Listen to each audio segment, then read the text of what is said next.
సొంత బాబాయ్ తన తండ్రి తర్వాత తండ్రి లాంటి వ్యక్తి, అటువంటి వ్యక్తిని కూడా అంత కిరాతకంగా చంపించిన తర్వాత అధికారంలోకి వచ్చిన తర్వాత నువ్వు నిజంగా తప్పు చేయలేదు,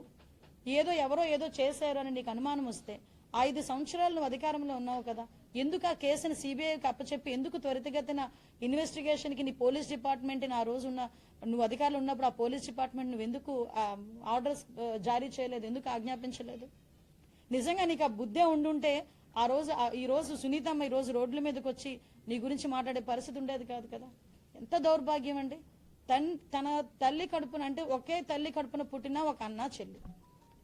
చెల్లి బయటకు వచ్చి అంత త్యాగం చేసి పాదయాత్ర చేసి నా అన్నదమ్ముడికి అధికారం రావాలని చెప్పి కోరుకున్న వ్యక్తి ఈ రోజు రోడ్డు మీదకి వచ్చి నా ఆస్తి నాకు ఇవ్వరా బాబు అని చెప్పి కోర్టుల చుట్టూ తిరిగే పరిస్థితికి వచ్చిందంటే ఇతని తాలూకా సైకాలజీని ఒకసారి మనందరం అర్థం చేసుకోవాలి కదా.